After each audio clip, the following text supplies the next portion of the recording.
Question number 2 में कहते हैं कि triangle A B C is similar to triangle P Q R. ये भी बोला है उन्होंने, हमें कोई प्रूफ करने की कोई जरूरत नहीं है, उसने बोला हुआ है। वो कहते हैं फाइंड पी क्यू। अब हमें पी क्यू निकालना है, ये वाली पी क्यू निकालना है। देखिए मैं कलर एक ही जैसे कर रहा हूं, ये पेयर और ये पेयर बन जाएगा, और इसको मैं तो डिफरेंट कलर से कर दूं ताकि आपको पता हो ये पेयर और ये पेयर बन रहा है। तो ये देखिए ये एक पेयर कंप्लीटली गिवन है, दूसरे पेयर के अंदर एक चीज मिसिंग है। तो अब मैं क्या कर लेता हूं कि मैं ये पी आर बल्कि P R divided by A C, ये is equal to P Q, जो कि मालूम करना है P Q divided by A B, ये वैल्यू। ठीक है, अब हम क्या कर लेते हैं कि इसकी वैल्यूज डाल लेते हैं। 21.7 divided by 12.4 is equal to ये पी क्यू जो कि मालूम करना है पी क्यू डिवाइडेड बाय 5.2। इस तरह से मुझे पी क्यू चाहिए, तो दोनों साइड को मैं 5.2 से मल्टीप्लाई कर दूं।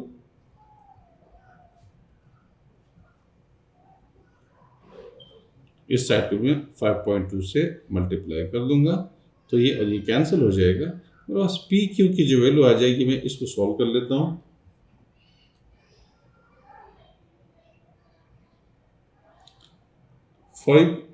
.2 multiplied by 21.7 divided by 12.4 and 9.1 मेरे पास पी क्यू की वैल्यू आ गई है 9.1 सेंटीमीटर। ये पहला वाला फार्मूला जो मैंने यूज किया है, जिसमें लेंथ की आपस में रेशो है वो। अब इसमें एरिया नहीं गिवन है, तो एरिया की निकालने की जरूरत, शायद अगर कोई इसका पार्ट बी नहीं है तो बिल्कुल सिंपल क्वेश्चन था।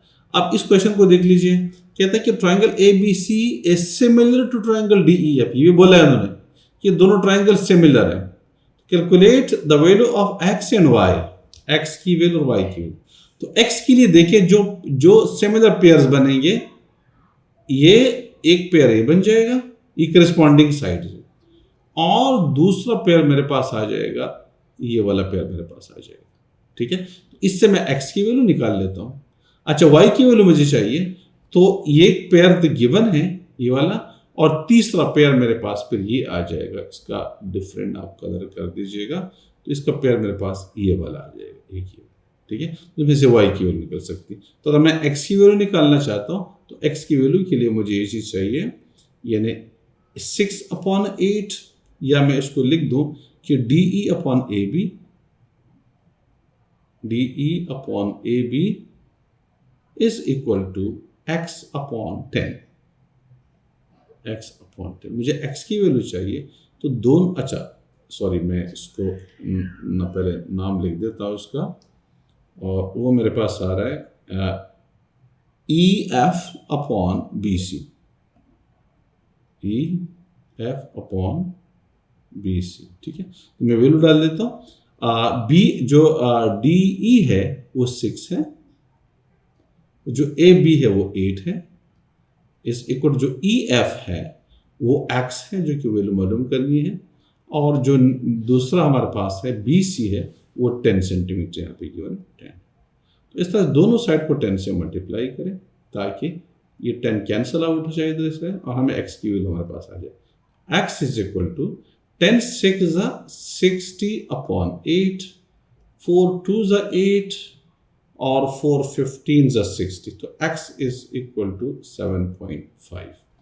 15/2 is 7.5। तो ये x की वैल्यू मेरे पास आ गई है। अच्छा, इस तरह से y की वैल्यू के लिए एग्जैक्टली मैं एक गिवन जो पेयर है ये 6 और 8, ये मैं यूज कर लूंगा, और दूसरा पेयर में y जिसके अंदर y इंक्लूड है, यानी ये वाला और ये वाला मैं यूज कर दूंगा, जो कि पर्पल कलर में। तो मेरे पास आ जाएगा यानी 8/6, बल्कि आप लिख दीजिएगा AB upon DE।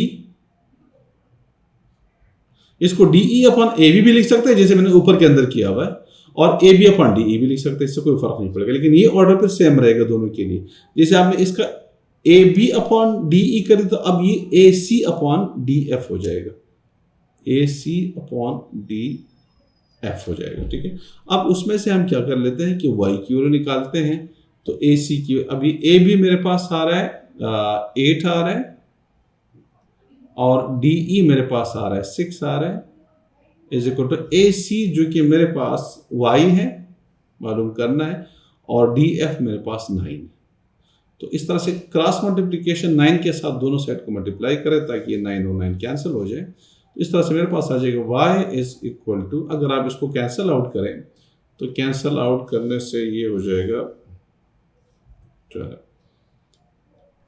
y is equal to, अब इन दोनों को कैंसिल आउट कीजिएगा, ये 3 2 6 3 3 9, और ये 2 1 2 2 4 8, तो 3 4 12, y इज इक्वल टू 3 4 12 मेरे पास इसका आंसर आ जाएगा। ठीक है,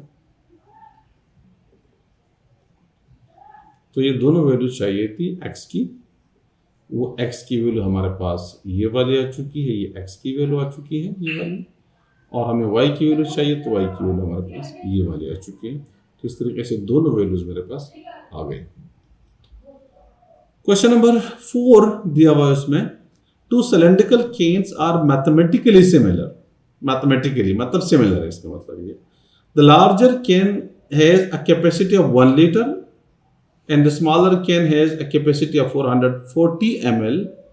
Calculate the diameter d of the 440 ml can. अच्छा, अब ये सारी चीजें गिवन है। ये ध्यान रखिए कि इस 1 लीटर को आप ml उसमें कन्वर्ट कर दीजिएगा, या इसको लीटर में कन्वर्ट कर दिया, इसको ml में कन्वर्ट कर दे, तो 1 लीटर के अंदर 1000 ml होते हैं। तो अगर मैं इसको ml में कन्वर्ट करता हूं तो मेरे पास 1000 ml हो जाएगा। अब ये वॉल्यूम वाला आपके पास आ जाएगा, V1 upon V2 is equal to D1 upon D2। V1 मेरे पास 1000 है, ये अपनी तरफ से V1 किसी को नाम देते, मैंने इसको V1 कर दिया, इसको मैंने V2 कर दिया। ठीक है, तो मेरे पास V1 अपॉन, तो 1000 अपॉन 440, अच्छा ये क्यूब आएगा। ठीक है, फॉर्मूले के अंदर क्यूब होता है क्योंकि वॉल्यूम इस्तेमाल हो रहा है, तो यहाँ पे हमारे पास क्यूब आ जाएगा। तो 440 इज इक्वल टू D1 जो कि मेरे पास 12 है अपॉन D2 जो कि मेरे पास D है मालूम करना है, और इसका ये क्यूब आ जाएगा। अब मैं क्या कर लेता हूँ कि क्यूब को हटाने के लिए दोनों साइड्स का आप क्या कर लीजिएगा, क्यूब रूट ले लीजिएगा, तो इसका भी क्यूब रूट आ जाएगा, इसका भी क्यूब रूट आ जाएगा। ठीक है, तो ये मेरे पास कैंसल आउट हो जाएगा विद दिस वन, और सॉरी ये कैंसिल तो नहीं होगा क्योंकि इसको तो निकालना है, तो मेरे पास ये आ जाएगा 12 अपॉन डी, मैं इधर इसको यू लिख लेता हूँ,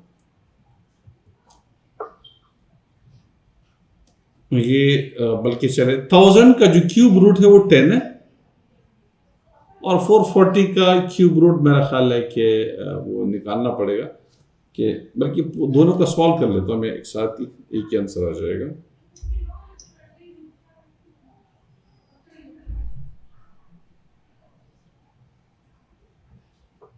तो ये 1000 डिवाइडेड बाय 440, 1.31 मेरे पास वैल्यू आ जाएगी, इसमें से 1.32 कर दीजिएगा, तो इसको मैं यहाँ से 1.32 is equal to 12 upon D. अब ये डी इधर भी डी कर दीजिए, मल्टीप्लाई करें, सॉरी ये मल्टीप्लाई कर दे, इधर भी मल्टीप्लाई कर दे ताकि इधर से डी कैंसिल हो जाए, तो D multiplied by 1.32 is equal to 12। अब मुझे चूंकि डी चाहिए तो D is equal to 12 divided by 1.32, यानी दोनों साइड का क्या करते हैं, दोनों साइड का 1.3 से 32 से डिवाइड करते हैं, 1.32 से डिवाइड करते हैं, तो इसको भी 1.32 से डिवाइड, तो ये 1.32 कैंसिल, तो d is equal to 12 upon 1.32 आ रहा है। अब जब ये वैल्यू मैं कैलकुलेटर के अंदर डालूंगा,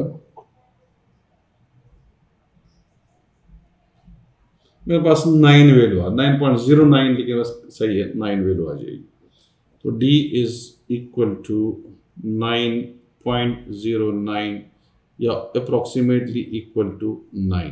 तो डी की वैल्यू मेरे पास आ जाएगी 9 वैल्यू आ जाएगी, जो कि मालूम करनी थी ये वैल्यू। इस तरह से ये वैल्यू मेरे पास आ रही है, ठीक है। तो ये वॉल्यूम, अभी तक हमने दो जो चीजें करी वॉल्यूम की कर ली दोनों। एरिया का भी क्वेश्चन आया नहीं है, एरिया का भी शायद आ जाएगा।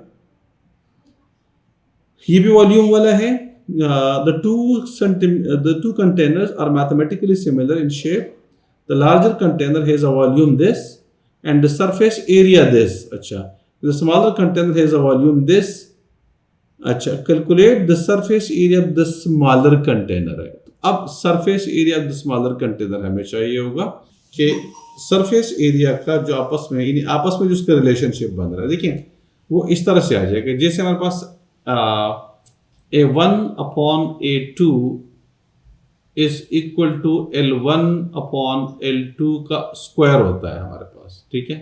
तो अगर मैं L1 अपॉन L2 निकालना चाहूं तो चले L1 अपॉन L2 स्क्वायर आपके पास आ रहा है। इस तरह से V1 upon V2 is equal to L1 upon L2 का क्यूब आ जाएगा, क्यूब आ जाएगा। अब इन दोनों को हम बराबर कर लेते हैं। तो अगर मैं क्या करूं कि इन दोनों को जब हम L1 अपॉन L2 को बराबर कर लेते तो इनका आपस में रिलेशनशिप किस तरह से बन सकता है। ओके, अगर मैं इन दोनों का पावर 6 कर दूं, जैसे इसका भी 6 कर दूं, इसका भी 6 कर दूं, तो ये दोनों बराबर हो जाएंगे। यानी आप क्या कीजिएगा, क्यूब ले लीजिएगा, इसका भी क्यूब ले लें, यानी इसका भी क्यूब ले लें और इसका स्क्वायर ले लें, ठीक है। तो हम इसका स्क्वायर ले लेंगे और इसका क्यूब ले लेंगे। अगर इसे थोड़ा सही मुश्किल, एक दफ़ा याद कर ले फिर सही हो जाएगा, प्रॉब्लम उसमें नहीं आएगा। तो ये देखिए L1 अपॉन L2 की पावर 6 ये वाला, और ये दूसरा भी L1 अपॉन L2 की पावर 6 हो जाएगा। और ये इसके बराबर, तो ये दोनों आपस में, ये भी देखिए L1 अपॉन L2 की पावर 6 है और ये भी L1 अपॉन L2 की पावर 6 है, ये इसके बराबर है इसके, तो ये दोनों भी आपस में बराबर हो जाएंगे। तो लिहाजा मेरे पास जो वॉल्यूम और उसका जो रिलेशनशिप बनेगा एरिया का, ये एक दफा आपको करने की जरूरत नहीं है, सिर्फ याद कर ले उसको। मेरे पास आ जाएगा A1 अपॉन A2 का cube is equal to V1 upon V2 का स्क्वायर। ये आपस में इसका रिलेशनशिप इस तरह से बन जाएगा। तो ये फॉर्मूला हम इसके ऊपर अप्लाई कर देते हैं। दोनों में से क्या चीज गिवन है, वॉल्यूम गिवन है, एक इसका एरिया गिवन है, इसका एरिया गिवन नहीं है। तो मैं ये कर लेता हूं कि V1 अपॉन V2 का square is equal to A1 upon A2 का क्यूब हो जाएगा, ठीक है। तो अब हम ये कर लेते हैं कि V1 मेरे पास है 3 4 5 6 अपॉन 1458 का square is equal to A1 जो कि मेरे पास 1024 है अपॉन A2 जो कि मालूम नहीं है, इसका क्यूब आ जाएगा। तो अब इस चीज़ को हम सॉल्व कर लेते हैं और हमारे पास आ जाएगा। हम ये कर लेते हैं कि दोनों का पहले स्क्वायर रूट निकाल लेते हैं ताकि ये स्क्वायर खत्म हो जाएगा, तो इसका भी स्क्वायर रूट आ जाएगा। तो मैं ये कर लेता हूं कि taking square root of both sides, पहले इसका स्क्वायर रूट ले लीजिएगा, तो जाहिर है इसका भी हम स्क्वायर रूट ले लेंगे इस तरीके से। तो ये और ये कैंसिल हो जाएगा, लेकिन ये अभी कैंसिल नहीं होगा, तो मेरे पास आ जाएगा। इसको बस सॉल्व कर लेते हैं कि इससे क्या वैल्यू आती है। 2.37 मेरे पास इसकी वैल्यू आ रही है।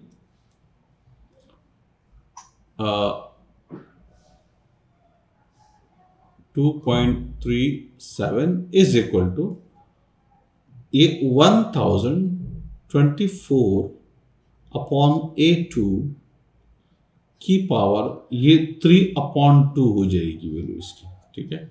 ये 3/2। अब हम इन दोनों चीज़ों को ख़त्म कर देते हैं। तो पहले स्क्वायरिंग कर लेते हैं दोनों साइड्स का, ये स्क्वायर कर लेते हैं। अच्छा, इसकी वजह से ये लंबा, मेरे ख्याल में थोड़ा सा लंबा हो गया, क्योंकि ये वैल्यू हमारे पास आ रही थी, इसको हम डायरेक्ट स्क्वायर निकाल लेते तो भी हो सकता था। डायरेक्ट हम स्क्वायर निकाल लेते तो स्क्वायर, ये चूंकि वैल्यूज हमारे पास गिवन थी तो स्क्वायर निकाल के हमारे पास आंसर आ सकता था। ये स्टेप एक्स्ट्रा आ रहा है, लेकिन कोई इशू नहीं है, आंसर कोई प्रॉब्लम उसमें नहीं है। तो ये अब इसका भी हमने स्क्वायर ले लिया, तो ये स्क्वायर स्क्वायर कैंसिल हो जाएगा। तो मेरे पास आ रहा है 1024/A2 का क्यूब आ रहा है इज इक्वल टू 2.37 का स्क्वायर जमा कर लेंगे